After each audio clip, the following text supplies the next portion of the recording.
नमस्कार, मैं हूं कपिल और आप देख रहे हैं नेक्स्ट 9 न्यूज। अगर राजस्थान की बात करी जाए तो लगातार ये देखने को मिल रहा है कि सीएम गहलोत और पायलट के बीच में लड़ाई देखी जा रही है। हालांकि ये लड़ाई जो है वो सीएम पद को लेकर है। मुख्यमंत्री कौन बनता हुआ नजर आएगा, ये बड़ा सवाल है। लेकिन आपको बता दें कि अगर राजेंद्र गुड़ा की बात करी जाए तो वो कभी गहलोत कैंप के हुआ करते थे और उन्हीं के समर्थन में तमाम जो है वो बयानबाजी करते हुए नजर आते थे। लेकिन फिलहाल अगर बात करी जाए तो वो पायलट की तरफ जाते हुए दिखाई दे रहे हैं। हालांकि पायलट के पास अगर विधायकों का समर्थन होता बड़ी संख्या में तो कहीं ना कहीं ये भी कहा जा सकता था कि वो बगावती सुर अपनाते। हालांकि 2020 की अगर बात करी जाए तो तब भी बगावती सुर अपनाए गए थे।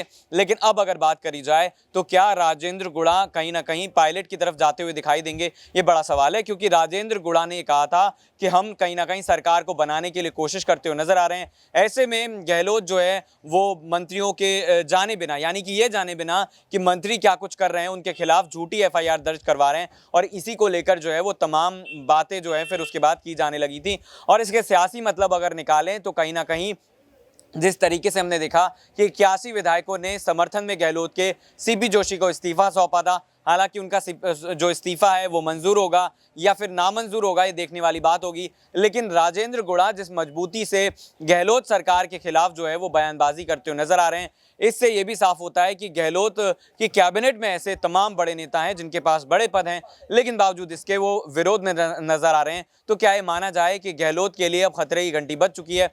हालांकि रायपुर में अधिवेशन हुआ और इस दौरान ये कहा जा रहा था कि पायलट के समर्थन में कोई बड़ा फैसला लिया जाएगा। क्योंकि गहलोत की अगर बात करी जाए तो तमाम ऐसे मुद्दे हैं जो गहलोत के खिलाफ जा रहे हैं, जिसमें एंटी इनकम्बेंसी का बड़ा मुद्दा है। और दूसरे अगर तमाम मुद्दों की बात करी जाए तो पेपर जो है वो लीक होता है, उसके बाद अगर जांच की बात कही जाए तो वो जांच बिठा दी जाती है। लेकिन क्या ये जांच सरकार बनाने के लिए दोबारा काफ़ी है, या फिर बीजेपी जो है वो सेंधमारी करती हुई नजर आएगी? क्योंकि किरोड़ी लाल मीणा से लेकर अरविंद केजरीवाल तक तमाम ऐसे जो नेता हैं वो कहीं ना कहीं कांग्रेस को बड़ा नुकसान पहुंचाना चाहते हैं। दिल्ली की अगर बात करी जाए, पंजाब की बात करी जाए, दोनों जगह सेंधमारी जो है वो आम आदमी पार्टी करती हुई नजर आई थी।